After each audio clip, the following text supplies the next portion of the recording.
Voyez comme il s'aime, voyez le bonheur. Bonjour, chers amis. Avec moi aujourd'hui, à cette émission, Vasula Ryden. Et avec elle, nous allons parler de l'intimité avec Jésus, comparativement à Marthe et Marie. Bonjour, Vasula. Bonjour, Henri. Dans les Saintes Écritures, Jésus a rencontré deux femmes à un moment donné. Et puis, il y a un genre de chicane entre les deux femmes. Il y avait Marthe et il y avait sa sœur Marie. Et puis, le Seigneur semblait accepter que Marie reste tout près de lui et l'écoute. Et puis, Marthe s'était affairée à faire toutes sortes de travaux. Je crois que le Seigneur t'a donné un message qui se réfère à Marthe et Marie. Oui, en effet. Et je préfère le lire au lieu de te le dire comme ça. D'accord, lisons-le. Il a dit, « Jadis, j'ai dit à Marthe, Marthe, tu te soucies et tu t'agites pour tant de choses, et cependant peu sont nécessaires. À vrai dire, une seule. Et c'est Marie qui a choisi la meilleure part. Elle ne doit pas lui être enlevée. Et de même, je lui dis ainsi qu'à tous ceux qui viennent sur ton chemin pour t'interdire de venir à mes pieds.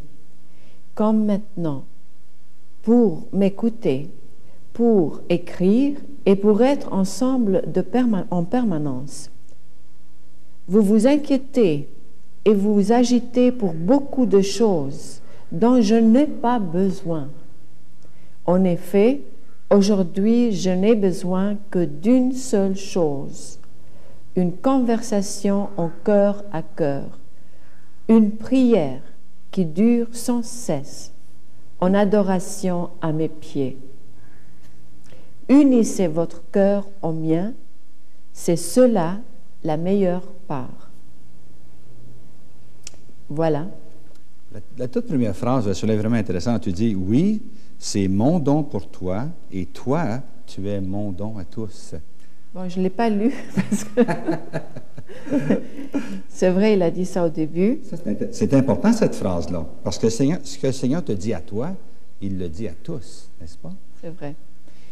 On est vraiment un don de Dieu, et quand on témoigne surtout, et on parle de lui, alors là, ce don, il est en action, parce que sa parole est une parole vivante. Et quand on parle de Dieu, il faut qu'on la donne telle qu'elle est. Elle est vivante, un Dieu vivant. Alors moi, je pense que ça, c'est extraordinaire, ce qu'il a donné encore l'exemple de Marthe et Marie, parce que j'ai eu des gens qui me disaient, par exemple, ça je dis, mais pourquoi tu prends tant de temps à évangéliser? Et ta famille? Et ta famille? Et ta maison? Et ton tennis? Et mon tennis? Et ton art? Oui. Et tout le reste? Et tout le reste que j'avais laissé tomber. Alors, Jésus répond à ces gens-ci, ça, de nouveau, comme il a répondu à Marthe. Et je trouve que c'est... Voilà, il avait dit même une fois au début, maintenant tu as changé.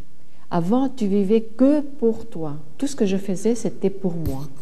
Je voulais acheter des robes, je voulais être bien en forme, comme on dit, avec le tennis, la natation, le sport. Alors, vraiment, je vivais que pour moi. Et il a dit, maintenant, tu vis que pour moi. Et c'est ce qu'il veut de tout le monde, c'est-à-dire qu'on vit que pour Dieu parce que c'est notre maison, finalement, qu'on va retourner chez lui. Il ne faut pas oublier. Mais qu'est-ce qui t'a amené à changer comme ça, Vasula? Parce que c'est vrai, avant, tu vivais uniquement pour toi. Maintenant, tu vis uniquement pour Dieu. Mais comment s'est faite une telle transition? Bon, la transition, c'est une grâce de Dieu. Parce que je pense que la conversion, c'est vraiment une grâce. Et à retourner à Dieu, c'est que lui, il est toujours prêt à nous donner cette grâce de nous convertir et de revenir à lui. Mais on doit être ouvert aussi pour cette grâce. Parce qu'on peut, bien sûr, on peut la rejeter, ce don-là qu'il nous donne. C'est comme il tend la main et on a le choix. On a le choix de s'accrocher à sa main et de ne plus laisser cette main. Et il va nous tirer vers lui. Ou on l'ignore complètement. Pourtant, elle est là. Elle est tendue toujours. Il est devant toi, il est devant moi. Il tend toujours la main, puis les gens qui nous Oui. écoutent actuellement, il leur tend la main pendant qu'on se parle. Pendant qu'on se parle, il leur tend la main. Et c'est à eux de dire, oui, je prends cette main. C'est elle qui va me sauver. C'est mon sauveur. Et il va tirer l'âme vers lui. Mais il faut qu'on s'abandonne totalement. Et là, je devais... Mais Dieu aussi agit d'une façon formidable parce que ce n'est pas que... Disons qu'une âme, elle est très attachée au monde. Alors, elle est prise dans le monde. Et Dieu, pour la déraciner de ce monde, pour la prendre dans son monde à lui, il l'a fait parfois, ces différents stages, où il l'a fait doucement, avec une sensibilité telle que l'âme ne s'aperçoit même pas qu'elle devient de plus en plus proche à Dieu, sans s'apercevoir, ou bien parfois il l'arrache. Et c'est comme un choc à l'âme, elle découvre Dieu. C'est comme si elle est voilée, et puis tout d'un coup, il enlève le voile et dit, voilà, je suis là. Et il y a une conversion, disons, formidable là, à ce moment-là. Et il y a d'autres manières que Dieu prend les âmes, c'est à petits pas. Mais toujours, il va selon la capacité de l'âme. Il ne va jamais la craquer. Il ne heurte pas les gens. Jamais. Il le respecte beaucoup, n'est-ce Il pas, l'âme? respecte. C'est parce qu'il nous aime qu'il Mais fait il faut ça. toujours dire oui. Et ce oui, Henri, tu sais, c'est notre volonté. Hein. Je vous donne un exemple. Au début, quand il m'enseignait un tas de choses, parce que c'était un enseignement spirituel. Comme je ne savais même pas le catéchisme, rien de Dieu, c'est lui qui m'a enseigné tout. Et à travers ces messages, vraiment, il enseigne tout le monde. C'est à petite dose, à petits pas. On ne peut pas prendre, disons, le 4e volume, et puis, voilà, pour un débutant, c'est trop dur déjà. Il faut, depuis le premier. Alors, c'était qui m'avait demandé une fois d'abandonner complètement à lui. Bon, je l'ai fait. Quelque temps passe, et il me revient, le Père, et il me dit, est-ce que tu as quelque chose à me donner? Alors je dis, bon oui, quelque chose de bien. Tout ce qui est bien, ce n'est pas de toi de toute manière, c'est de moi. Alors je lui dis, qu'est-ce que tu veux dire? Tu veux dire que j'ai rien de bien, de bon? Il me dit, non, tu n'as rien de bon, parce que tout ce qui est bien sort de moi. Alors je lui ai dit, attends, je peux t'offrir quelque chose de bien. J'ai dit, je peux faire une peinture sur mon canvas, parce que comme je dessine bien, je veux faire une icône belle, et je vais te l'offrir dans l'église. Et ça, c'est un cadeau de moi, alors ça vient de moi. C'est ma main qui va peindre. Et il me dit, le don de tes beaux-arts, l'art, ça vient de moi aussi. C'est un don de moi. Alors là, j'étais un peu déçue. J'ai dit, bon, il n'est pas content, je n'ai rien à lui Tu offrir. voulais lui offrir quelque chose qui vient de toi. Oui, parce qu'il l'a demandé. Mais moi, je ne savais pas ce qu'il voulait. Mais j'ai commencé à réfléchir. Je dis, voilà, un dessin, ça va lui plaire. Et c'est de moi. Il me dit, non, le don, ça m'appartient aussi à moi. Alors, je dis, donc je n'ai rien. Il me dit, si, tu as quelque chose. Je dis, quoi? Ta volonté. Je dis, ma volonté. Le oui, ça veut dire. Alors, je dis, mais j'ai dit déjà, il y a une semaine que je dis oui et je donnais ma volonté. Et il a souri. J'ai senti qu'il a souri, parce que je ne le vois pas, mais j'ai senti qu'il a souri.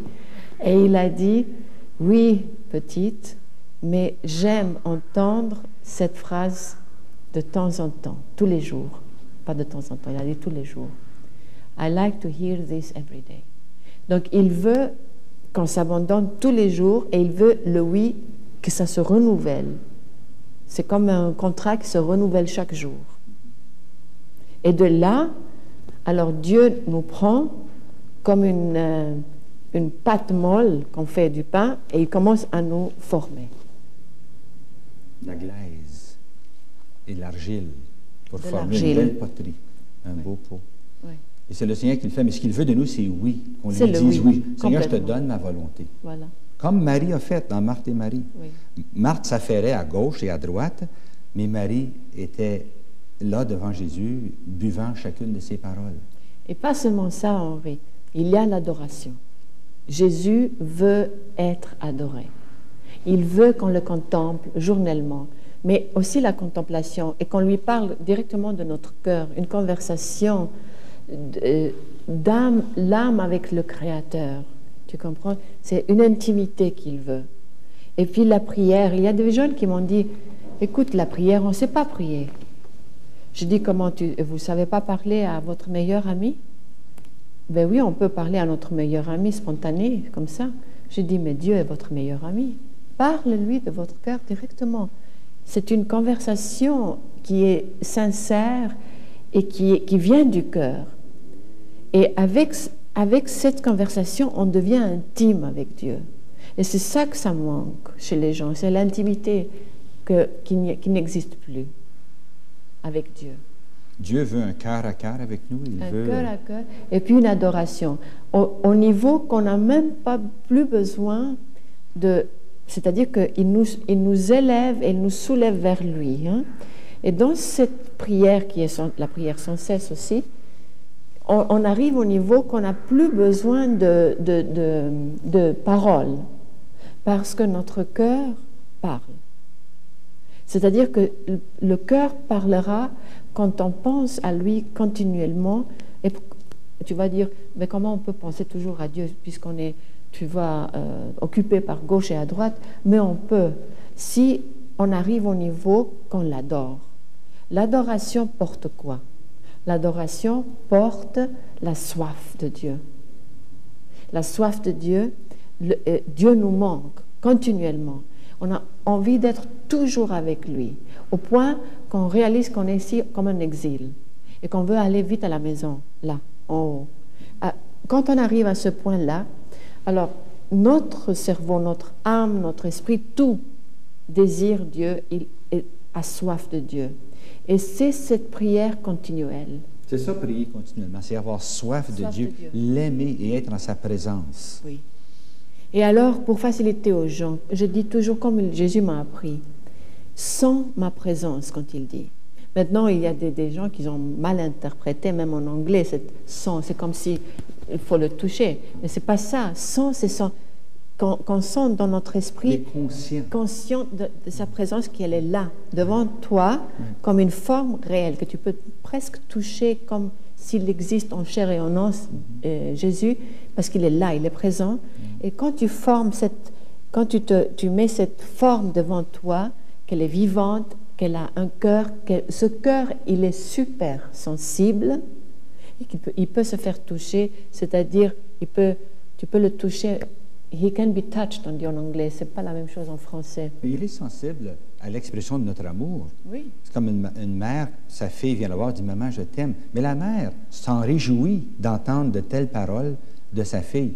Jésus, c'est la même chose. C'est la même chose.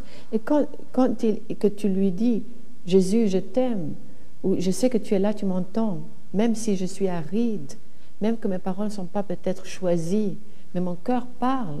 Alors, Jésus fond. Il aime. Il aime ça. C'est une expression. Oui, c'est vrai, mais il aime beaucoup ça. Par exemple, ces 2 jours que j'étais, on était dans le congrès et je parlais, donc je témoignais de Jésus. Il m'avait dit, quand je retournais après pour prendre la dictée, parce que chaque jour j'ai un peu de dictée, il me disait 2 fois de suite, il m'a dit, chaque fois que tu prononçais mon nom, tu me glorifiais. Chaque fois, et ça me réjouissait. Alors, je sentis la joie de Jésus quand on témoigne, on parle de Jésus. Chaque fois qu'on dit Jésus, le nom de Jésus, ça le glorifie. Là, l'Église catholique a un enseignement sur le Sacré-Cœur de Jésus qui dit que Jésus nous aime avec un cœur sensible, un cœur humain. C'est Dieu qui a un cœur humain. Et un cœur humain est sensible à l'affection qu'on lui exprime.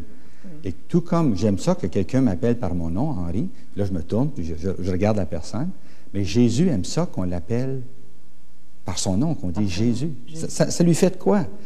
Il est sensible à ça, parce qu'il nous aime, il m'aime moi personnellement, il t'aime toi. Et surtout quand il sait qu'on est faible, qu'on est des misérables.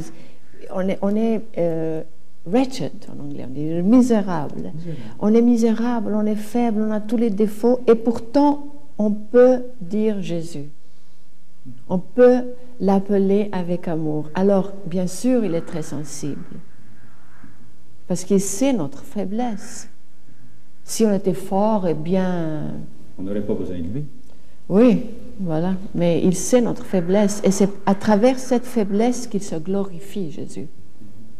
Il aime notre faiblesse. Il aime notre C'est faiblesse. ça qui l'attire à nous. Ben oui. Il te dit ça souvent dans ses livres d'ailleurs.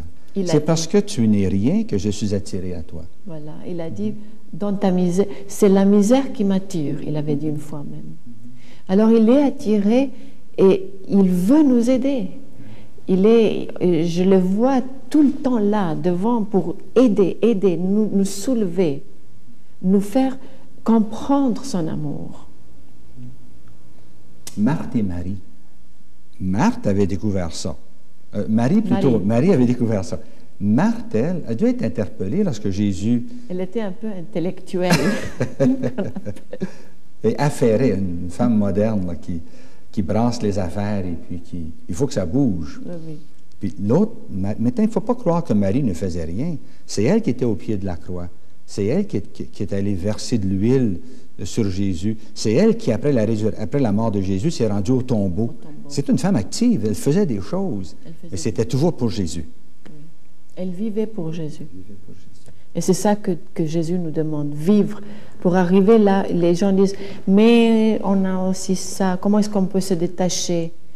Jésus ne veut pas un cœur partagé, divisé. Divisé, on dit, ou partagé. Il veut le cœur entier. Entier. Et il n'aime pas la tiédeur non plus. Il dit ou chaud ou froid. Autrement, si tu es tiède, je te crache de ma bouche, c'est dans l'Apocalypse. Oui, hein. vomir. D'ailleurs, le grand commandement va celui-là, n'est-ce pas, c'est tu aimeras le Seigneur ton Dieu de tout ton cœur, de toute ton âme, de toutes tes forces. Et pour arriver là, qu'est-ce qu'il faut? Qu'est-ce qu'il faut, Vassula? Qu'est-ce qu'il faut? Quelle est la clé? Quelle est la clé, Vassula? Eh bien, la clé, c'est l'intimité de Dieu. Il faut devenir comme un petit gosse. Un petit enfant. Un petit enfant, et puis pas s'embarrasser, mais parler avec franchise, et même lui dire papa au Créateur, parce qu'il est notre papa. Et parler intimement avec Dieu. Et le sentir, comme je vous ai dit, il faut faire cette forme devant vous, vivante, parce que, comme il m'a appris le Notre Père, tu te souviens quand je t'avais dit comment il a passé toute une journée pour m'apprendre le Notre Père? Eh bien, c'était pas ce que je le disais par les lèvres, comme ça. Et ce qu'il voulait vraiment, c'était que je le dis de mon cœur, mais on s'entend qu'il est là, vivant, il écoute, et il peut être touché à son cœur. Si je le dis froid, avec froideur, eh bien, il est blessé. Parce qu'il sait que je ne suis pas sincère, que je le dis juste pour le dire. Et alors, ce n'est pas juste. Ça m'arrive, Sébastien. J'étais avec mon épouse, et puis elle me parle, puis je regarde la télévision, et puis je lui réponds distraitement, et puis des fois, elle se lève, puis elle part. Ça lui a fait mal que, lorsqu'elle est venue me parler, que je l'ai presque ignorée. Mais Jésus, c'est la même chose. Il est sensible à notre affection. Il est toujours là à côté de nous, puis il est là en train de répéter notre nom parce qu'il nous aime. Il dit « Vassula, Vassula, Henri, Henri ». Il est à côté de chacun de nous, puis il est en train de nous parler parce qu'il nous aime, il nous interpelle. Mais dès qu'on retourne notre attention vers lui, dès qu'on dit « Jésus, Jésus », bien là, son cœur se réchauffe parce que c'est ça qu'il attendait de nous, parce qu'il nous aime individuellement, chacun séparément. Il n'est pas étranger à aucune des personnes qui sont à l'écoute. Il nous aime tous et chacun. Il veut une intimité avec nous. Il veut cette intimité. C'est la clé vraiment pour vivre le plus grand commandement. Et il y a des gens qui disent, bon, c'est difficile. Jésus nous demande aussi d'aimer notre prochain. N'est-ce pas? C'est aussi grand que le premier presque, le deuxième. Et puis, aimer le prochain. Comment aimer le prochain si on n'aime pas Dieu comme il faut le premier commandement? Le plus grand commandement, c'est adorer Dieu, aimer de toute notre âme. Et quand on commence à faire ça, et vivre le plus grand commandement, donc c'est la soif de Dieu, le désir d'être avec lui continuellement, l'adorer. Et là, on peut commencer à vivre le deuxième, qui est aimer son prochain comme il le veut, lui. Et pour faciliter les gens, j'ai dit pour suivre le deuxième commandement, on peut dire comme ça dans la rue, on marche, on voit un tramp, un vagabond, pauvre et tout ça. Parfois, on est choqué, puis on l'évite même. Hein. On ne pense même pas à penser à lui. Mais pour aimer celui-là, dis que celui-là pourrait être ton père. Il aurait pu être ton frère, ou quelqu'un que tu aimes beaucoup, de ta famille, etc.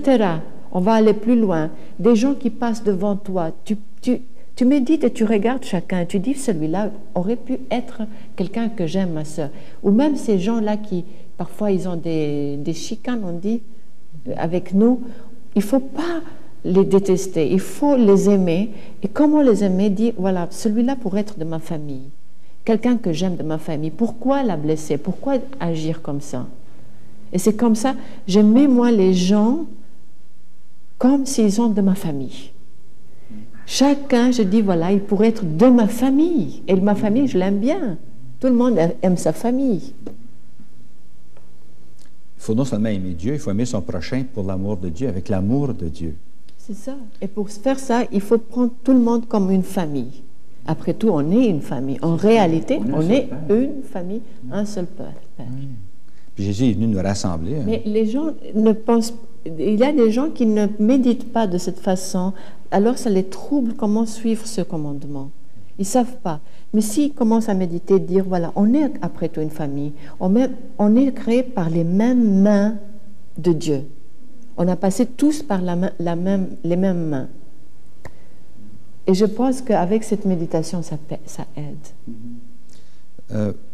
Dans la prophétie, Jésus dit ces paroles, « Vous vous inquiétez et vous vous agitez pour beaucoup de choses dont je n'ai pas besoin. » De quoi n'a-t-il pas besoin?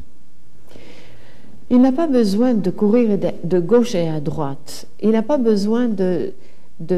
Par exemple, quand je vois des gens qui travaillent pour Dieu, il y a Satan qui travaille aussi pour les enlever de cette adoration. Et il les met comme des administrateurs dans son Église. Et ils ont des paperasses, des lettres à répondre, des choses comme ça. Tu vois un peu Dieu veut qu'on travaille avec lui et non pas pour lui. Il veut qu'on le fasse avec lui, c'est nous. Avec lui tout le temps. Il y a de l'intimité, il veut de l'intimité, le cœur à cœur. Il ne veut pas qu'on oublie l'adoration. On travaille pour lui.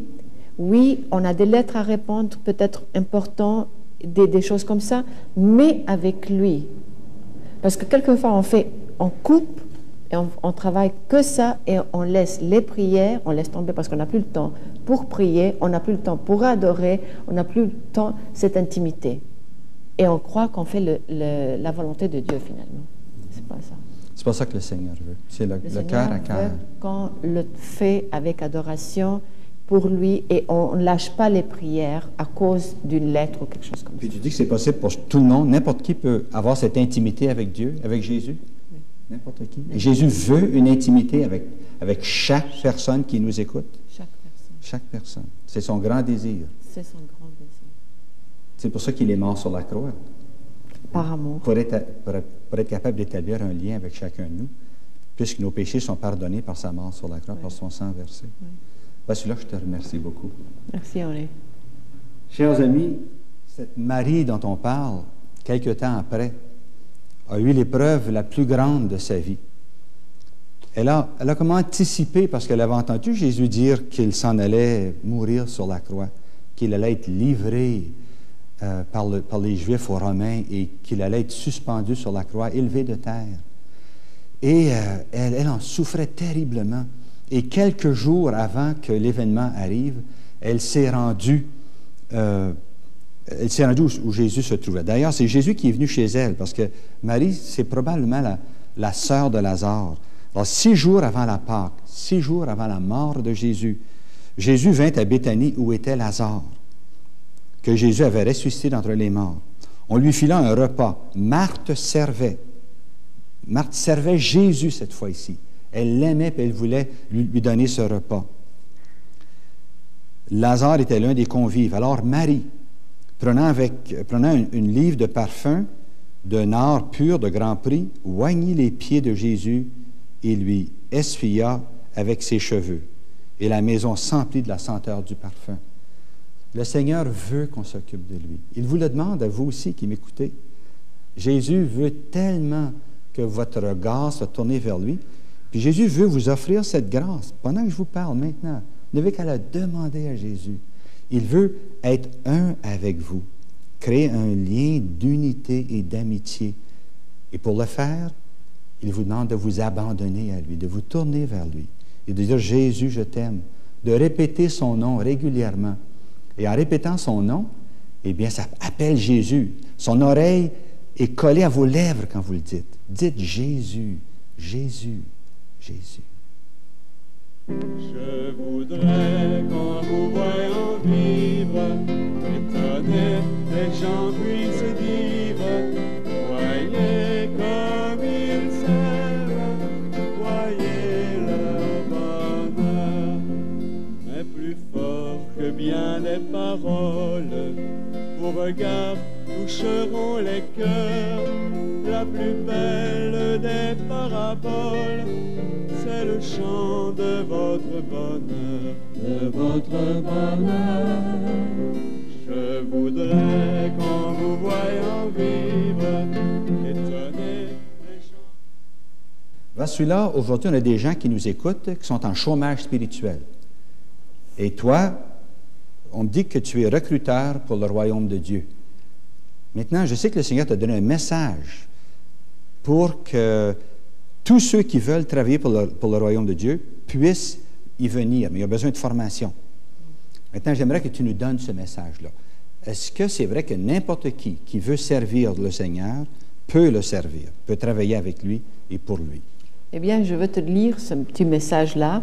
Et c'est un message, mais c'est une partie du message que je veux te lire, qui concerne ça. C'est Dieu le Père qui parle là. Et il dit ces mots sur son Saint-Esprit. Mon Saint-Esprit est essentiel pour reconstruire mon Église. Il est la pierre angulaire de mon Église. Mais votre génération la rejette. À nouveau, je vous le dis, les bâtisseurs sont là, mais ils doivent être formés et instruits.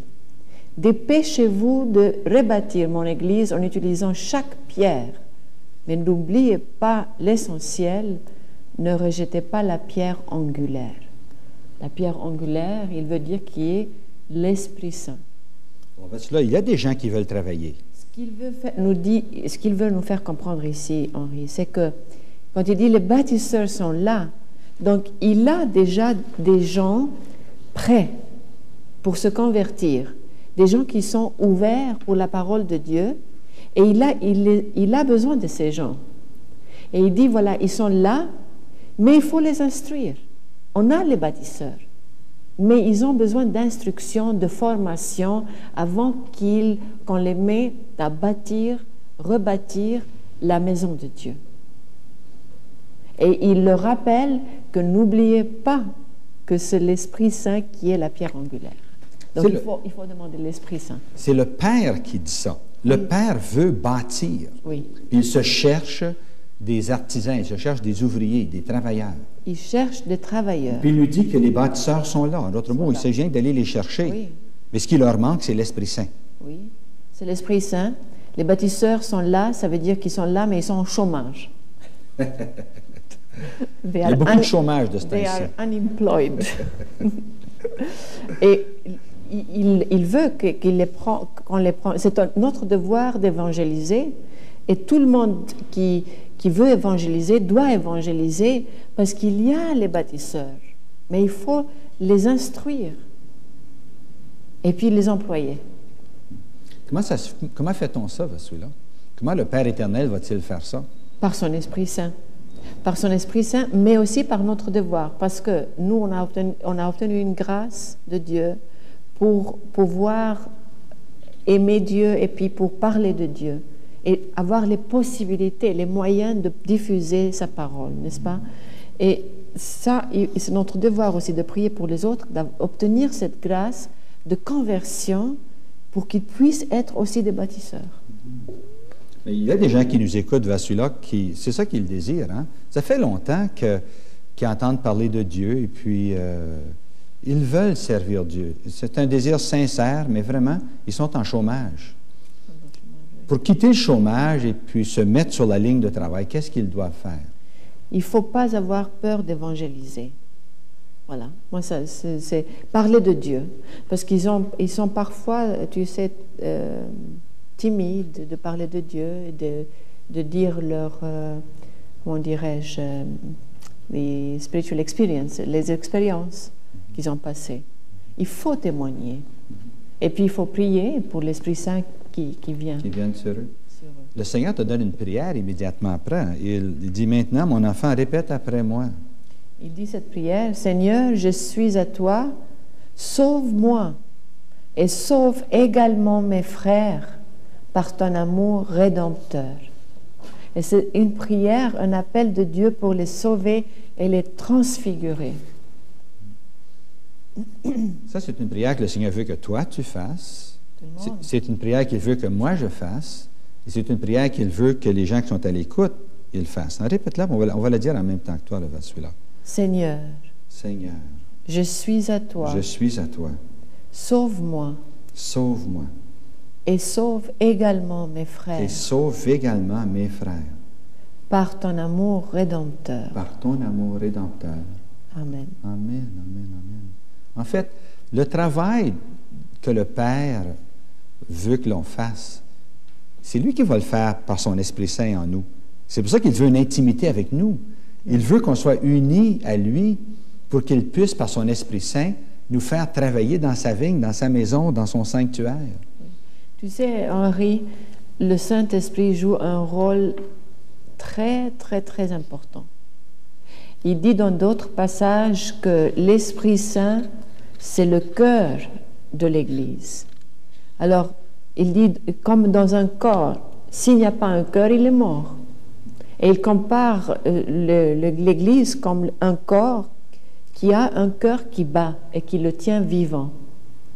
Maintenant, sans l'Esprit Saint, c'est comme si tu arraches ce cœur du corps et puis le corps est mort.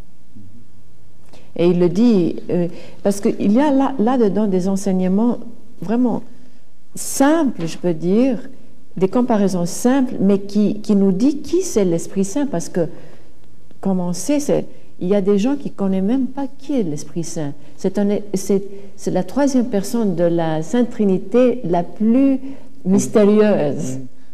Parle-nous du Saint-Esprit. Qu'est-ce que le Père t'a dit au sujet du Saint-Esprit? Parler comme ça, je ne sais pas. Mais lire, oui. D'accord. Lis-nous ce que le Père t'a dit. Lire ce qu'il a dit, c'est ses paroles à lui. Alors là, je te dis... En page 58, tu as un texte, mon Saint-Esprit est comme la sève, est comme une sève. Voilà, mon Saint-Esprit est comme une sève coulant en vous pour vous garder en vie. Alors là, il nous compare comme une plante. Parce que ça, c'est vraiment des descriptions, je peux dire, de l'Ancien Testament. Et c'est comme une plante. Que lui, l'Esprit Saint, c'est la sève qui maintient cette plante en vie.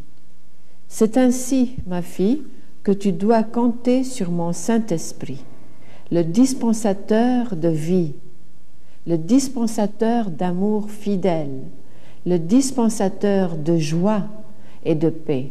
Parce que c'est vrai, quand on a son Esprit Saint, on est plein de joie. On voit, comme on dit, la vie en rose, finalement. Parce que Dieu est joie.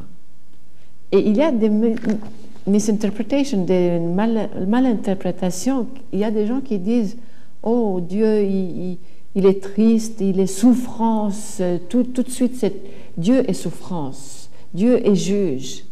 Mais pour moi, Dieu est amour et joie. Quand on a Dieu, quand on a l'Esprit Saint en nous, il nous remplit de joie. Parce que Dieu est joie. Oui, c'est une joie continuelle. Au fond de notre être, on est joyeux. Oui. On est en présence d'un Dieu joyeux. Puis il nous communique sa joie. Oui, parce que Dieu est la vie. Et la vie, c'est quoi? C'est la joie. Alors, je vais plus loin. il dit, oui, mon Saint-Esprit est le feu qui plie et fend les cœurs pour qu'ils suivent mes instructions. Ça veut dire si on est touché par l'Esprit Saint, même un cœur de roc ou de fer va fondre. Parce que l'Esprit est comme un feu. Ça, c'est un feu ardent qui nous makes us softer, comme on dit. Qui amollit. Qui amollit la dureté de l'homme. J'enlèverai de votre cœur, de votre chair, ce cœur de pierre, et je vous donnerai un cœur de chair. De chair. Et ça, c'est fait par l'Esprit Saint. Ouais. Qui plie et fend les cœurs pour qu'ils suivent mes instructions. En d'autres mots, si quelqu'un veut suivre les instructions de Dieu, si quelqu'un a de la difficulté avec les 10 commandements, par exemple, ce qu'il a de besoin, c'est l'Esprit Saint. C'est l'Esprit Saint. Parce que là, on peut suivre les instructions. Parce que sans l'Esprit Saint, tout devient difficile. Tout devient vraiment lourd.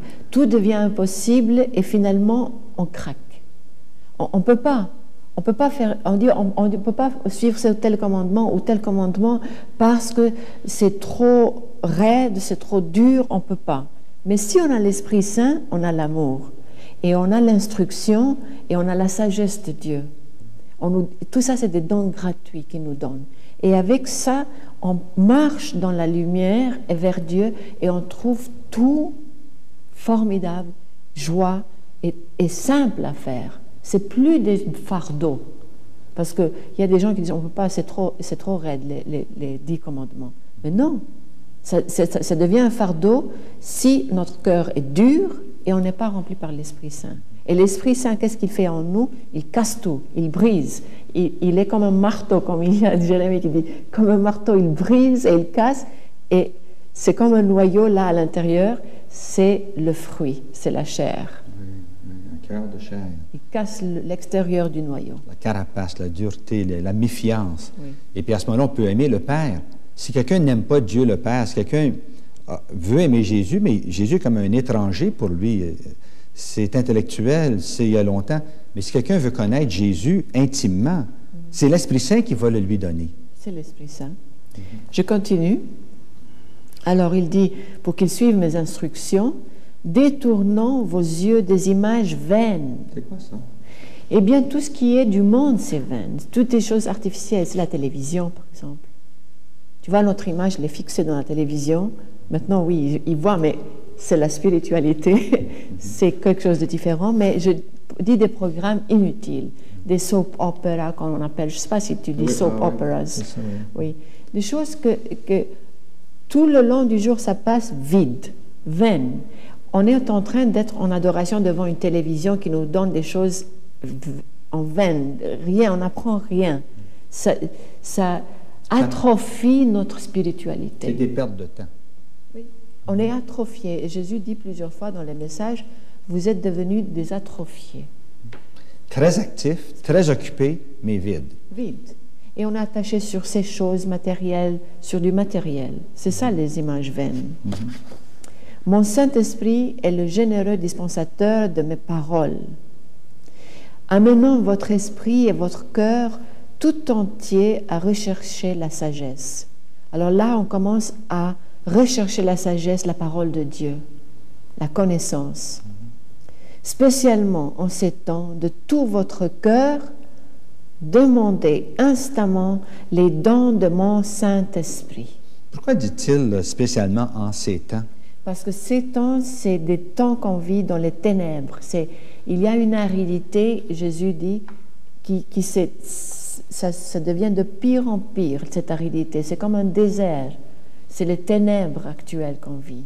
Alors c'est super urgent parce que son retour est imminent. Alors il faut se dépêcher, se convertir. Il faut se convertir pendant qu'on a encore le loisir de le faire et le temps de le faire. Parce que le temps va venir où on ne pourra plus travailler. Oui. Il va faire trop sombre, trop nuit. Ce serait trop nuit, oui. Oui. Il sera votre flambeau, voilà, pour vous sauver de la mort et empêcher vos pieds de trébucher. Parce que l'Esprit Saint peut nous protéger de tomber dans le mal, dans l'erreur, dans le péché. C'est l'Esprit Saint qui fait ça en nous, n'est-ce pas, Rassoula? Oui. Comment le fait-il, l'Esprit Saint, en nous? Comment nous garde-t-il fort devant... En versant en nous ses dons. Parce que l'Esprit Saint, c'est des dons qu'il donne. C'est pour ça qu'il faut demander les dons. Hein. Ça disait, Oui. et demandez instamment les dons de mon de mon Saint-Esprit. esprit. Oh, pour vous, il dit, que ne ferait mon esprit, mon Saint-Esprit?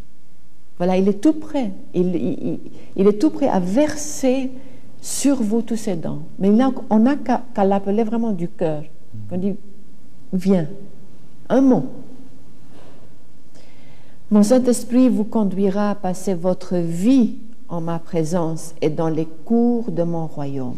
Ça veut dire la vie éternelle, près de la Sainte Trinité. Mais juste avant ça, il dit, il vous conduira à passer votre vie en ma sainte. En d'autres mots, si quelqu'un veut avoir le don de la présence de Dieu, en d'autres mots, toujours vivre, Être conscient. toujours être conscient de la présence de Dieu, c'est l'Esprit Saint qui fait ça. L'Esprit Saint. C'est un don de l'Esprit. Oui. Ma présence, dans ma présence, ça veut dire avoir toujours the awareness, la conscience, consciente de la présence de Dieu. C'est ça. Toujours penser à lui. C'est l'adoration, on revient de nouveau au plus grand commandement. Ça veut donc dire, à cela, quelqu'un peut être en train de marcher dans la rue, en train de faire la vaisselle, en train de garder les enfants, mais être en présence de Dieu, être en adoration de Dieu. Si l'Esprit Saint est sur lui, Oui. ou Parce sur que elle, tout ce qu'on fait, tous ces minor duties qu'il dit, les petits devoirs, travaux, ouais. les petits travaux, si on les fait pour lui, on lui dit, voilà, ça, je le fais pour toi. Je veux travailler aujourd'hui pour toi et par amour, avec amour, et je te l'offre. Alors il dit, le Seigneur, que tout ça devient grand. Les petits devoirs, les petites tâches deviennent grandes dans ses yeux, et ça lui plaît. et c'est à ce moment-là que nous arrivons à son texte avec lequel nous avons commencé tantôt. Mon Saint-Esprit est essentiel pour reconstruire mon Église. On parlait tantôt, Vassula, des chômeurs spirituels, des gens qui voudraient travailler, mais ils ne travaillent pas pour le Seigneur présentement. Ce qu'ils ont besoin, c'est l'Esprit Saint.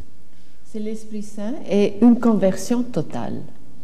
Ils sont des gens qui sont bons, mais qui n'ont jamais entendu la spiritualité. Ils ne savent pas, ils ne connaissent pas Dieu. Mais ils sont des gens qui sont, comme on dit en français, de bonnes pâtes. De bonnes pâtes, vous dites aussi au Canada? En d'autres mots, c'est une bonne matière pour Bonne être... matière. Oui. Ils ont un cœur qui Ils ont est une bonne sensible, volonté. qui est sensible, Oui. mais ils ne connaissent pas Dieu. Ils ne savent pas, ils ne connaissent pas Dieu, ils n'ont pas rencontré Dieu. Alors là, dès qu'ils appellent Dieu, l'Esprit Saint vient sur moi. Ils sont convertis et ils sont les bâtisseurs. C'est une bonne terre. Ils reçoivent une semence maintenant. C'est la bonne terre. Et s'ils disent à l'Esprit Saint, viens, s'ils se convertissent, Voilà. tout peut changer dans leur vie. Parce que la semence, elle attrape bien dans cette terre qui est prête. Oui. Qui est Peut-être prête. accueillir, oui. Mon Saint-Esprit est essentiel pour reconstruire mon Église. Il est la pierre angulaire de mon Église. D'ailleurs, Vassila, au tout début, quand Jésus est venu, il a inauguré l'ère dans laquelle nous vivons maintenant, il a été rejeté, lui. Oui. Et puis, Pierre plutôt, a dit au Sanhédrin, la pierre qu'a rejeté les bâtisseurs est devenue la pierre angulaire. Il parlait de Jésus qui venait de venir et qui avait été rejeté. À l'époque où nous vivons, qui vient fermer cette période-là que Jésus a inaugurée, eh bien, c'est lui la pierre angulaire à ce moment-ci. Parce que c'est par son esprit que Jésus est présent aujourd'hui. C'est le même Jésus, mais maintenant par son esprit qui est présent. Et il dit, faites attention, ne faites pas comme ils l'ont rejeté, Jésus, ne faites pas comme ça avec mon Saint-Esprit. Ne le rejetez pas parce qu'il est vraiment la pierre angulaire de mon Église. C'est-à-dire, il ne faut pas rejeter les charismes, parce que le charisme vient de l'Esprit Saint. Et là, il faut faire attention, parce qu'on risque de toucher le blasphème. Tu comprends? Si on attaque l'Esprit Saint, lui qui donne les dons, et qu'on dit non, ce n'est pas l'Esprit Saint, c'est satanique, alors là, ça devient très grave, parce que on touche le blasphème que Jésus avait dit. Tu te souviens quand il a dit ceci? Il avait fait un miracle, et puis à ce moment-là, ils n'ont pas cru. Il avait chassé un démon. Oui, ils ont dit, oui, ça, il l'a chassé à travers Beelzeboul. Voilà. Et il a dit, attention, ne dites pas des choses comme ça, parce que c'est un blasphème contre l'Esprit Saint qui travaille en moi, qui a fait le miracle. Alors, c'est pour ça qu'il faut faire attention quand on attaque des gens qui ont des charismes. Il faut faire attention que ça ne devienne pas un blasphème. C'est très grave. Oh Alors. oui, c'est très grave. Alors donc, verset là, ce que tu dis, c'est que dans la phrase précédente qu'on avait lue un peu avant, on avait lu que c'est le Saint-Esprit qui donne les dons. Demandez instamment les dons de mon Saint-Esprit. Dieu veut que l'on demande les charismes. C'est sa loi. Il veut qu'on demande. Il dit, demandez, je vous donnerai. Il le donne. On n'a qu'à demander et avoir confiance qu'il va nous donner. Il faut avoir confiance, même qu'on a reçu déjà, comme il a dit le Seigneur. Parce que les charismes, c'est une manifestation de l'Esprit Saint en vue du bien commun. Si l'Esprit se manifeste en quelqu'un, c'est toujours pour un autre. Oui. Un charisme de guérison ou de prophétie ou de parole de connaissance, une parole de sagesse. C'est toujours pour les autres. On laisse l'Esprit Saint se servir de nous. C'est ça des gens qui sont sans travail actuellement. Hein, les chômeurs spirituels, c'est des gens qui boudent l'Esprit Saint. Ils ne veulent pas prophétiser. Ils ne veulent pas donner des paroles de connaissance. Ils ne veulent pas prier pour la guérison des autres. Pour toutes sortes de raisons. Puis aujourd'hui, à travers toi, Vassula, le Seigneur leur dit, demandez instamment les dons du Saint-Esprit. Cessez de chômer au plan spirituel. Devenez des artisans. Puis tu t'adresses aux gens de bonne volonté. Hein? Tu es en train de dire aux gens de bonne volonté, les bâtisseurs sont là, mais ils doivent être formés et instruits. Qui va faire ça? Qui va les former? Qui va les instruire? Eh bien, c'est l'Esprit Saint, c'est le souffle qui va les raviver. Il va souffler en eux pour les raviver. Et c'est l'Esprit Saint. D'ailleurs, il y a d'autres passages dans des écrits ici qui dit que c'est le souffle du corps qui est l'Église, qui le ranime. Ta parole ici, la toute première, c'est mon Saint-Esprit est comme une sève coulant. Jésus avait dit, je suis la vigne et vous êtes les branches. Oui, c'est ça, la parabole du serment. Puis la sève, maintenant, oui. Jésus nous dit, c'est l'Esprit Saint. Oui. C'est l'Esprit Saint qui fait le lien, qui coule. Hein? Oui. Son Père, c'est le vigneron. C'est le vigneron. En autant qu'on est attaché à Jésus, bien on a de la vie. Mais si une branche sèche, il n'y a plus d'Esprit Saint. On la coupe, on la brûle. On la brûle. Puis même celles qui portent du fruit, il va les émonder pour qu'ils portent plus de fruits. Mais c'est l'Esprit Saint qui fait ça en nous, parce que c'est lui la sève. Et tu sais que comme ça fait mal quand il coupe. Ah, tu as expérimenté ça, Vassula? Ah, oui. Et une fois, il m'avait dit, est-ce que tu crois que je coupe trop? Non, il ne m'avait pas dit. Il me dit, ah, je sais que tu vas me dire que je coupe trop souvent. Parce que ça fait mal.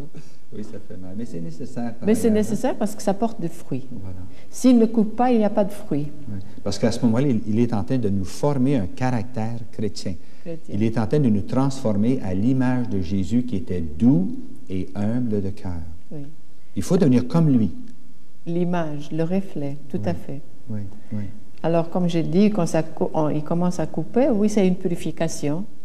Mais on a besoin, de temps en temps, Jésus vient couper. Et c'est pour ça que les gens, parfois, ils disent « Oh, je souffre trop », mais il ne faut pas se plaindre, c'est une grâce. Au contraire, c'est une grâce quand il vient couper un petit peu, parce qu'il nous renouvelle pour avoir des fruits. Mais Vassula, le Seigneur met une autre urgence ici. Hein? Il dit « Dépêchez-vous de rebâtir mon Église en utilisant chaque pierre. » Chaque pièce, c'est chaque personne. Hein? Chaque personne. C'est ça qu'il veut dire ici. Dépêchez-vous à rebâtir mon Église. Parce qu'il y a un démolissage en règle qui se fait dans l'Église maintenant. Oui. Il y en a des erreurs qui circulent. Oh, il y a plein d'erreurs. Et puis ça, il nous avertit dans d'autres passages qu'il faut faire très attention. Quand il avait parlé à ses apôtres au dernier temps, qu'il y aura beaucoup de faux prophètes. Et les gens, ils misinterprètent, malinterprètent. Mal. Oui, les faux prophètes, ils disent, voilà, c'est des faux prophètes, par exemple des gens qui disent qu'ils ont une parole de Dieu, puis c'est pas vrai. Hein. Mais les faux prophètes, je peux dire les grands vipères dans l'Église, c'est les théologiens qui sont pas les théologiens selon la loi de Dieu, comme le pape enseigne, mais c'est les théologiens qui commencent à vouloir enlever la divinité du Christ. C'est ça les dangereux. C'est pour ça que... Enlever la divinité du Christ, c'est quoi? La résurrection. La résurrection, ils disent que c'est symbolique, ils disent n'importe quoi, parce qu'ils n'acceptent pas que vraiment il a ressuscité. Jésus est ressuscité. Oui. Ressuscité. Et c'est visé à la divinité. Parce que c'est là où l'ennemi vraiment vise sur la divinité du Christ. Et il y a maintenant vraiment un empoisonnement un peu partout. Et ça, je dis à la télévision, parce que je veux qu'ils prennent garde. Surtout s'ils tombent sur des choses comme ça qui touchent la divinité du Christ et la résurrection, là, il faut avoir soupçonné que c'est tout à fait faux. C'est l'essentiel. Oui, c'est l'ennemi. L'ennemi avec un grand E. Oui. L'ennemi. Pour cela, je te remercie de ta mise en garde et aussi d'avoir invité des gens à quitter le chômage spirituel pour s'embaucher au travail du Seigneur. Merci, Vassula. Chers amis, Jésus avait dit ceci, mais le Paraclète, l'Esprit Saint que le Père enverra en mon nom, lui vous enseignera tout et vous rappellera tout ce que je vous ai dit. C'est l'Esprit Saint qu'on a besoin. Moi, j'ai besoin de l'Esprit Saint. Vassula a besoin de l'Esprit Saint. Vous avez besoin de l'Esprit Saint. Le pape a besoin de l'Esprit Saint. Le prêtre a besoin de l'Esprit Saint. Le religieux, la religieuse, le père de famille, la mère de famille, les enfants ont besoin de l'Esprit Saint. Nous avons tous besoin de l'Esprit Saint et de ses dons. Mais comment les obtenir, ces dons-là? Eh bien, il faut le demander. Demander à l'Esprit Saint. Et c'est très simple. Il s'agit de dire à l'Esprit Saint, viens.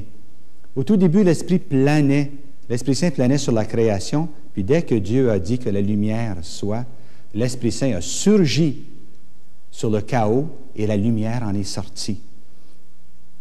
Et puis quand la Vierge Marie était là, et puis que l'ange lui est apparu, et que Marie a dit oui, l'Esprit Saint a fondu sur Marie. Puis elle était enceinte du Verbe de Dieu. Et pendant que je vous parle, l'Esprit Saint est là, au-dessus de vous. Il attend. Et dès que vous direz oui, viens Esprit Saint, dès que vous donnez un consentement à Dieu, l'Esprit Saint fond sur vous, parce que Dieu vous aime. Il n'attend que votre oui pour se livrer à vous et vous transformer, établir une relation intime avec vous, cœur à cœur, et vous changer complètement. Dites oui à Jésus. Appelez l'Esprit Saint. Je voudrais qu'en vous voyant vivre, étonné, les gens puissent dire, voyez comme ils s'aiment, voyez leur bonheur. Mais plus fort que bien des paroles, vos regards toucheront les cœurs. La plus belle des paraboles, c'est le chant de votre bonheur, de votre bonheur. Je voudrais qu'en vous voyant vivre, étonné.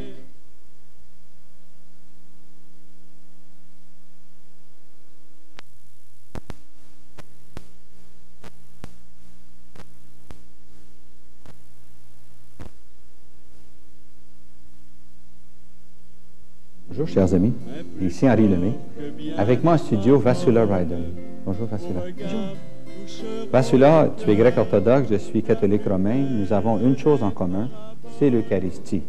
Le sacerdoce de nos deux églises, c'est un sacerdoce qui a été transmis du temps des apôtres. C'est une succession ininterrompue, ce qui fait que les prêtres chez vous et les prêtres chez nous ont tous les deux le pouvoir de changer le pain dans le corps du Christ et de changer le vin dans le sang du Christ. As-tu reçu des messages sur l'Eucharistie qui s'appliquent autant aux catholiques qu'aux orthodoxes? Oui, j'ai reçu un message, plusieurs en effet, mais j'ai choisi un pour commenter et le lire aussi. Et j'aimerais dire avant ceci que c'est très important de réfléchir sur ces messages. Et Jésus se plaint beaucoup parce qu'il dit qu'on manque de respect sur l'Eucharistie. De plus en plus, l'humanité tombe dans l'apostasie et n'accepte plus comme l'Eucharistie que c'est Jésus, dans la présence réelle est là-dedans. Et il se plaint qu'on ne fait pas des heures d'adoration non plus. Et le monde commence à vraiment se détacher de cette présence réelle. Et c'est ce qui est très dangereux parce que, comme tu sais, Henri, il y a maintenant des nouveaux théologiens qui ne croient plus et qui encouragent les gens de ne pas croire dans l'Eucharistie. Et ils disent comme c'est symbolique ou bien c'est comme ça, il avait dit les mots en symbolisme, ce n'est pas vraiment la présence réelle. Et ça se passe, et puis ça, vraiment c'est comme un cancer dans l'Église parce que de plus en plus, on voit les choses cette chose-là qui se développe comme un cancer dans l'Église. Et c'est l'abomination de la désolation que le prophète Daniel avait parlé, qu'il faut prendre garde qu'à la fin des temps, il y aura ces faux prophètes, c'est les nouveaux théologiens qui veulent mettre dans la tête des séminaires que tout était symbolique, donc discriminer aussi la résurrection du Christ qui symbolise la divinité, qui fait la divinité du Christ. Il illustre clairement qu'il était Dieu. Et Jésus est ressuscité, oui. Et c'est ça qui prouve qu'il était Dieu. Et puis en plus qu'il y a des messages que j'ai reçus même du Père, que je n'ai pas trouvé tout de suite ici, mais qu'il parle de l'Eucharistie, qui disent que mon Fils a souffert sur la croix pour vous sauver, et qu'il y a les gens qui vont prendre l'Eucharistie avec un état déplorable de leur âme, qui ne sont pas du tout prêts parce qu'ils n'étaient pas se confesser, alors ils sont pleins de taches l'âme, et c'est vraiment, ça fait beaucoup plus du mal à prendre. C'est des gens qui sont en état de péché mortel, ils ont brisé oui. certains des commandements de Dieu. Donc il faut pratiquer les sacrements de l'Église, tels qu'ils nous ont passé l'Église, il faut les pratiquer, il ne faut pas dire oui mais, le mais là, oui mais ça nous embête d'aller chez les prêtres se confesser. Aussi, parce qu'il y a des gens qui ne vont pas à l'Église pendant plusieurs semaines, plusieurs mois, puis ensuite ils retournent à l'Église, ils vont directement communier comme si de rien n'était. Voilà. Alors que l'Église enseigne que si quelqu'un veut aller communier après une absence de pratique religieuse, il doit se confesser d'abord, il doit se réconcilier avec Dieu à travers le prêtre, se réconcilier avec Dieu et l'Église, parce qu'il a brisé.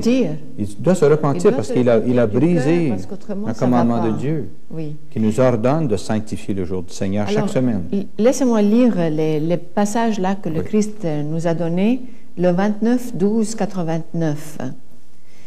Il commence par dire « La paix soit avec toi, adore-moi et aime-moi dans ma sainte Eucharistie. » Donc il demande l'adoration. Dieu est là pour qu'on l'adore. Et pour l'adorer vraiment du cœur, parce qu'on ne peut pas adorer juste parce qu'il nous dit d'adorer, puis on n'a pas d'adoration. Il faut commencer par l'aimer. Et comment l'aimer? Il faut s'approcher de lui et avoir ce lien intime avec lui. Lui parler du cœur et s'approcher comme un enfant qui approche son père. Et pas avoir peur, mais avoir la crainte de Dieu, oui, le respect donc, le respect, l'honneur de Dieu. Mais il faut s'approcher de Dieu sans peur, comme un enfant, et lui parler du cœur. Et là, on commencera à le connaître parce qu'il va nous donner des grâces. C'est pas qu'il va rester insensible. Il va dire, bon, elle fait l'effort ou il fait l'effort, mais moi, je suis Dieu, il n'a qu'à s'approcher. Pas du tout. Il tend sa main. Dès qu'on fait le geste là pour prendre sa main, il nous tire en haut. Et là, on a des grâces incroyables, parce que ces grâces, c'est surnaturel. On ne peut pas les obtenir par nous-mêmes comme ça. C'est Dieu qui nous les donne. Alors, il faut qu'on fasse un pas pour aller vers lui. Et tout va venir après, c'est-à-dire l'adoration va venir seule, parce qu'on va commencer à l'adorer intérieurement, et on va désirer être devant sa présence qui est l'Eucharistie. Alors, il demande cette adoration. Il dit, « Viens me recevoir dans mon sacrifice comme un agneau sans tache. » Ça veut dire qu'il faut qu'on pratique la confession, le sacrement de la confession. Mais il faut se repentir du cœur. Et là, c'est sans tache, on devient sans tache parce qu'il nous pardonne, le prêtre, au nom de Jésus. « Tu dois venir à moi pur. Si seulement tu réalisais comme je suis présent en corps et en sang, par lesquels j'ai gagné une rédemption éternelle pour vous, tous. Tu m'approcherais sans tâche et avec respect. C'est la crainte de Dieu. Comme je vous ai dit au début, il faut être intime avec Dieu, lui parler comme notre saint compagnon, comme si c'était notre père qu'on a connu toute notre vie, ou bien que quelqu'un qu'on aime vraiment comme un père, et un saint compagnon. Et puis c'est cette intimité, mais il ne faut pas que ça devienne vulgaire, cette intimité, parce qu'elle peut... Il ne faut pas perdre le sens de Dieu, le sens du respect de Dieu, la crainte de Dieu. Et il dit ici, justement, sans tâche et avec respect. Par mon amour infini, je me suis offert comme le sacrifice parfait pour vous purifier de tout du péché, tous du péché. Je veux que tous vous compreniez pleinement ce sacrifice. Oui, je veux vous encourager à comprendre ce que je vous offre et ainsi susciter en vous une réponse d'amour. Ce sacrifice peut vous conduire à la sanctification et à la divinité. Mon enfant, il peut accomplir en toi mon dessein et t'amener à la perfection éternelle. Parce que sans la perfection, on ne peut pas rentrer dans le paradis. Alors, par l'aide de cette nourriture céleste, donc son corps et son sang, on se purifie en même temps, il nous purifie. Mais on doit être prête pour recevoir le Seigneur. Ma bien-aimée, mon sacrifice est pour l'éternité et toi, que mon âme aime, reçois-le tous les jours. À ce moment saint, mon sanctuaire se remplit d'anges de chaque ordre. Nous, on ne les voit pas, mais ils sont là. Ils sont toujours là autour de l'Eucharistie. Ils sont là, toujours autour de l'Eucharistie. Parce qu'ils adorent Dieu en tout temps. Oui. Prêts à me rencontrer, moi leur Dieu. Prosternés, ils m'adorent, les anges, pendant ce moment d'Eucharistie. Consolant mon cœur, et vous qui êtes prêts à me recevoir, vous ne m'adoreriez pas? Vous ne me rendriez pas un culte? Soyez conscients de ma sainte présence. Ne dormez pas en ma présence. Ne permettez pas à votre esprit de papillonner ailleurs, c'est-à-dire penser à autre chose que la présence du Seigneur là devant nous, en ma présence. Vous seriez-vous permis d'être léthargique si vous aviez été au pied de ma croix? Parce que quand même, on répète la crucifixion et la résurrection pendant l'Eucharistie. Nous sommes au pied de la croix, mystiquement. C'est le sacrifice de la croix auquel nous participons chaque fois que nous allons à la messe. Et c'est pour ça qu'il demande, si vous étiez vraiment là au moment de ma crucifixion, comment est-ce que vous auriez fait? Bâiller devant, devant la croix, être léthargique, être inconsciente, regarder de gauche et à droite, penser à autre chose? Ou comment est-ce que vous auriez agi? Le catéchisme catholique, Vassula, dit que le moment de la crucifixion et de la mort de Jésus et de sa résurrection, ce moment-là, c'est un moment éternel.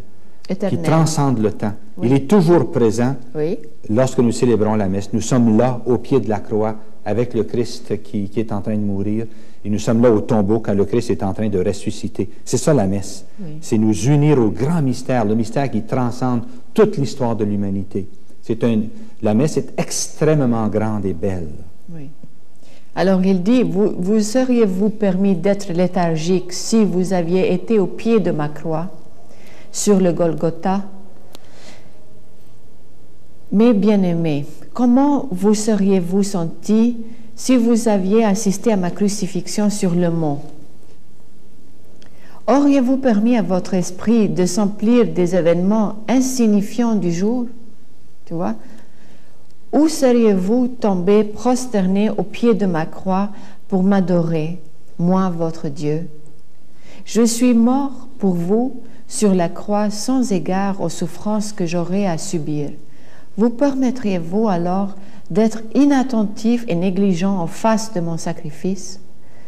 Je suis présent dans mon tabernacle, comme j'étais présent et cloué à ma sainte croix. Venez alors à moi, cette fois pleinement conscient de qui vous recevez et de qui s'unit à vous pour vous purifier en vous donnant la vie éternelle. Soyez patient comme je suis patient. Venez reposer dans mon sacré cœur et laissez-moi me reposer dans le vôtre. L'amour vous aime. Alors ça, c'est un message qui nous rappelle vraiment de nouveau l'importance, la présence qui est, comme tu as dit, éternelle. Elle est toujours là, l'heure de la crucifixion. Parce qu'avec Dieu, il n'y a pas d'heure, il n'y a pas avant ou après. Il n'y a pas, c'est toujours éternel. C'est le moment qui définit l'humanité. D'Adam et Ève jusqu'à la fin des temps. Le moment de la crucifixion, de la mort, de la résurrection de Jésus, c'est le moment central de l'histoire de l'humanité qui s'applique à tous les hommes qui ont vécu avant et à tous les hommes qui vont vivre après. Et nous aussi. Et c'est le mystère c'est l'événement qui définit l'humanité parce que c'est par ce moment-là qu'on est réconcilié avec Dieu. Et tu sais, Henri, Jésus nous prouve, même avec des signes, que cette présence est réelle. Tu sais qu'il y a plusieurs fois qu'il a fait les miracles que l'hostie a saigné. Et elle a saigné chez les catholiques, mais aussi chez les orthodoxes. Parle-nous de ces phénomènes chez les orthodoxes, Vaswila. Eh bien, c'était il y a 2 ans en arrière, en Jordanie, pendant la messe orthodoxe, la liturgie, il y avait le prêtre qui levait la coupe, le sang du Christ. Pendant ce moment-là, le vin a débordé, mais c'est devenu du sang. Et ça a commencé à couler sur ses mains. Et il a crié, il a eu un choc, le pauvre, il a crié. Le sang s'est multiplié dans le calice et puis il a débordé. Mais on sent, pas seulement c'était du sang, ce n'était pas du vin. On le voyait avec les yeux et puis on n'a pas analysé parce que les Grecs orthodoxes, quand il y a un miracle, il ne faut pas toucher pour faire l'envoyer chez les scientifiques et analyser, c'est comme un blasphème pour eux. Et ça, je suis très fière que les Grecs orthodoxes, enfin tous les orthodoxes, quand ils voient un miracle, c'est clair un miracle qu'on ne peut pas analyser, pourquoi est-ce qu'on doit l'envoyer encore chez les scientifiques, là, les laboratoires? On n'a pas besoin de leur opinion. Non. On sait que c'est un miracle, on sait, on croit. Oui. Parce qu'on le voit que c'est pas possible, ça s'est transformé, c'est pas... Puis ça coulait. Comment est-ce que ça peut couler? Et puis, le monde là-dedans a vu ça. Et puis le pain qui était sur un petit, un petit plat, tu sais, c'est pas des hosties chez les Grecs orthodoxes, tous les orthodoxes, c'est du pain avec du levain. Levain, on dit? Du levain, oui. Du levain. Oui. Et c'était des petits pains dans le plat. Et tout ça s'est transformé en sang. C'est-à-dire, c'était comme une chair ça commençait avec des petites taches rouges pleines de sang, et puis c'était imbibé du sang. Ah, mon Dieu. Comme de la chair, c'était devenu la chair. Ça vient tout juste d'arriver, il y a 2 ans, tu dis. 2 ans seulement, c'était vraiment de la chair. Et il y a eu un miracle qui s'est passé à ce moment-là, parce qu'il y avait un fidèle qui allait dans cette église, vraiment, et pratiquait, il était très, très fidèle, chaque dimanche il allait. Et il était malade, il était en train de mourir avec une maladie, je ne sais pas, mais il était à la fin de ses jours. Et il n'était pas à l'église naturellement, il était au lit chez lui. Et tout d'un coup, à ce moment du miracle, il se sentit bien. À la maison. À la maison, et il se lève du lit, et il avait comme un appel pour aller vite à l'église. Et sa femme, elle dit, mais qu'est-ce que tu fais? Mais tu es bien? Il lui dit, oui, donne-moi vite mes habits, je dois m'habiller vite pour partir, pour aller dans l'église. Et sa femme ne comprenait pas. Alors, il est allé en courant à l'église et il a vu ce miracle. Alors, c'était vraiment une grâce à ce monsieur-là. Et ils ont annoncé ce miracle. Et puis, le patriarche de Jérusalem est venu chercher le pain qui était transformé en, la chair et le sang du Christ, et ils l'ont pris à Jérusalem. Quel grand miracle pour les Jordaniens et les Palestiniens. Oui, mais dis-moi, votre miracle, c'était où? Nous, c'est à Lanciano, il y a plusieurs siècles que nous avons eu le miracle à Lanciano. Mais tout dernièrement, il y a eu un miracle aussi à Betania, au Venezuela. Ah oui? Oui, où pendant que le prêtre élevait l'hostie à la consécration, soudainement est apparue sur l'hostie une tache de sang. Et l'évêque, la foule a été saisie, Et l'évêque garde cette hostie précieusement dans sa cathédrale.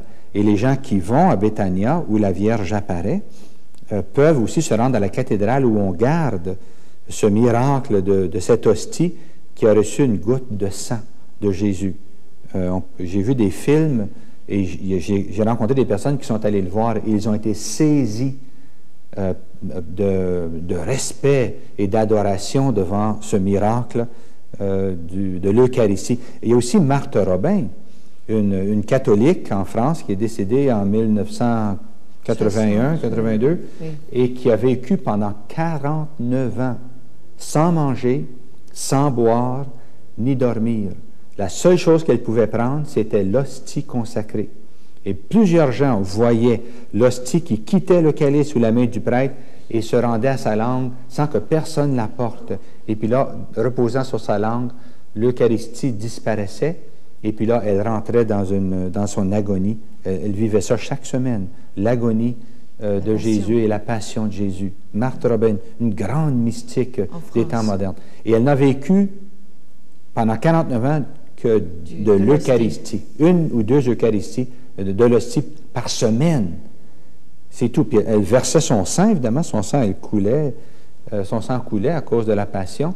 Et puis elle a répandu plus de sang que son poids de tout son corps. Pourtant, elle ne buvait jamais et elle ne mangeait jamais. Le Seigneur veut que les gens de notre époque sachent qu'il est vraiment présent dans l'hostie consacrée, qu'il est vraiment présent dans le vin consacré. Tu sais, il y a des autres sortes de miracles aussi. Il y a des gens qui ont vu le visage du Christ dans l'hostie. Et je connais 2-3 personnes qui ne sont pas des exaltés, qui ne vont pas inventer une chose pareille. Je connais et j'ai confiance dans leur témoignage qu'ils ont vu le visage du Christ dans l'hostie. Et même des prêtres que je connais, ils ont vu je n'ai pas eu la grâce de le voir à l'intérieur de l'hostie, mais je le vois différemment. Mais tu sais qu'il est là. Je sais qu'il est là, je n'ai pas besoin. Heureux ceux qui ont cru sans avoir vu. Voilà.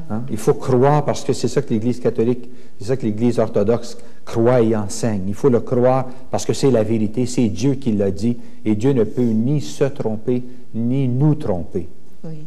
Et alors on doit croire à la présence réelle parce que c'est dans les Saintes Écritures aussi. Et il y a des autres miracles comme ça. Je me souviens d'une vidéo que j'ai vue chez ma sœur il y a une année seulement. C'était pendant Pâques un homme qui filmait la liturgie de Pâques. Et on avait notre Seigneur le crucifié. Et dans la vidéo, on voit ceci. On voit que et lui-même le voyait, mais pas les autres. Seulement dans la vidéo, et pendant qu'il filmait, lui-même le voyait. Le sang qui coulait. Commençait à couler de sa blessure et qui passait sur l'habit, le petit habit de Jésus et qui passait les pieds et puis par terre, ça coulait par terre le sang. Et là, devant, Jésus avait quelque chose de rond et blanc qui représentait l'hostie. Alors pour moi, et les Grecs ne savaient pas parce qu'ils n'ont pas vu une hostie. L'Eucharistie, c'est tout dedans dans le calice avec le pain dedans. Donc on n'a pas l'hostie comme ça. On a le pain qui est le corps du Christ. C'est la même chose. Mais vous l'avez en forme plate comme ça, l'hostie. Hein? Elle était là. Et puis ils disaient, mais pourquoi est-ce que Jésus porte une médaille? Parce qu'ils ont vu ce film-là. Je dis, mais ce n'est pas une médaille, c'est l'hostie catholique. Et là, je dis, tiens, pourquoi il a mis une hostie? C'est peut-être pour montrer qu'il n'y a pas de différence. C'est ça, pour l'unité des chrétiens, pour que les orthodoxes reconnaissent en l'Église catholique, non pas l'Antichrist, mais plutôt une Église sœur. Et Jésus voudrait, il m'a demandé plusieurs fois dans les messages qu'on aille donner quelques minutes ou 1 heure d'adoration, si on a le temps, juste pour aller être présent dans l'hostie d'adoration. C'est 1 heure par semaine, 1 heure par jour? Qu'est-ce que le Seigneur Non, mais même 1 fois par semaine. 1 fois par semaine, hein? Oui. Passer du temps devant le Seigneur. Passer le temps là. Oui, oui. Et puis, sans parler, être là devant lui, ou prier si vous voulez. Oui. As-tu un deuxième message, là, celui-là, sur l'Eucharistie? Oui, j'ai un autre là.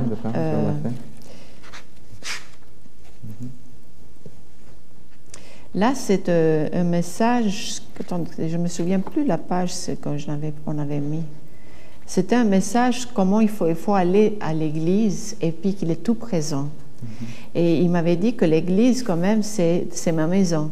C'est ma maison et c'est comme si tu vas chez quelqu'un pour visiter. Tu ne vas pas rentrer dans ma maison sans rien me dire, sans me saluer, sans venir vers moi et m'embrasser. Et il a expliqué cette chose avec comme une parabole. Il dit, quand tu vas visiter ta meilleure amie, est-ce que tu ne vas pas lui faire un beau sourire dès que tu arrives chez elle? Est-ce que tu ne vas pas tomber dans ses bras et l'embrasser à sa joue et puis lui dire toutes les choses que tu avais dans ta tête et puis... Enfin, que tu sais que tu lui parles. Alors, pourquoi est-ce que certains de vous vont à l'église, vous ne me saluez pas, vous rentrez comme si je ne suis pas là, vous asseyez et votre idée est ailleurs complètement. Et il veut qu'on rentre dans l'église et qu'on l'embrasse déjà, qu'on le salue, et puis qu'on commence à lui parler. Et avant que la messe même commence, si vous allez un peu plus en avant, vous parlez, vous discutez avec lui et vous partagez après la messe. Et comme on avait dit dans l'Eucharistie, sachez qu'il est tout présent, tout présent. Vassula, je te remercie. Chers amis, lorsque Jésus eut fait un grand miracle, celui de multiplier les pains, il a ensuite traversé le lac avec ses disciples et il s'est rendu de l'autre côté du lac de Tibériade. Et les gens, la foule l'a suivi. Et la foule lui a posé une question. Maintenant, Jésus venait juste de multiplier le pain. Il vient de nourrir leur corps. Et eux sont venus voir Jésus et puis lui ont demandé de leur donner un signe. Et puis, Jésus leur a dit ceci. Eux venaient de dire que c'est Moïse qui avait donné le pain qui vient du ciel. Et Jésus leur a répondu, en vérité, je vous le dis, non, ce n'est pas Moïse qui vous a donné le pain qui vient du ciel. Parce que dans le désert, vous vous souvenez, lorsque les Juifs ont quitté l'Égypte, il n'y avait pas de nourriture dans le désert. Et Dieu a voulu garder son peuple dans le désert pendant 40 ans pour les former, les discipliner, les sanctifier, les purifier. Il devait les nourrir. Alors Dieu, tous les matins, leur donnait la manne. Ils allaient cueillir sur le sol du désert une nourriture qu'ils ont appelée la manne. Et c'est comme ça que pendant 40 ans, ils ont été nourris.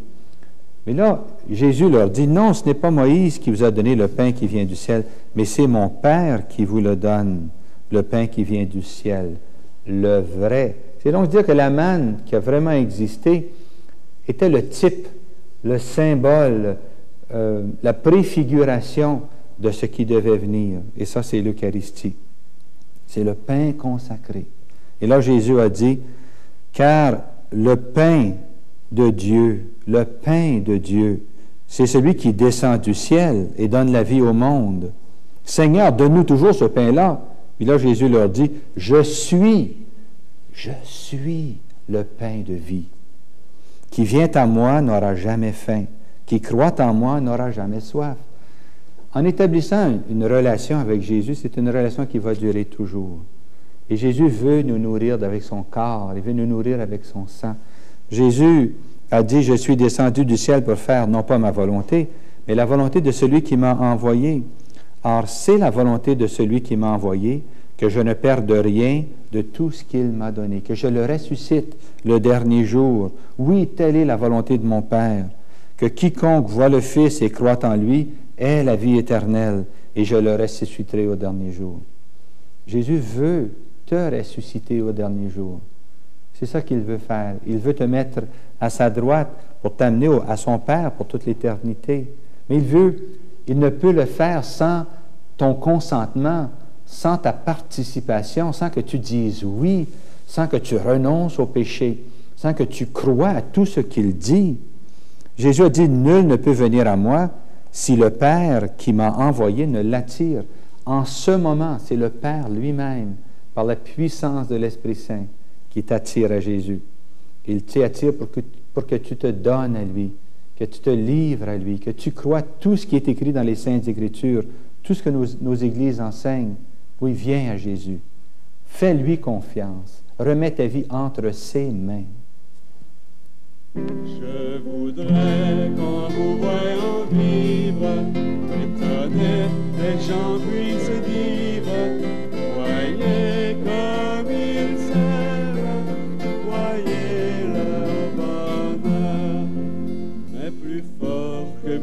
ces paroles, vos regards toucheront les cœurs. La plus belle des paraboles, c'est le chant de votre bonheur, de votre bonheur. Je voudrais qu'on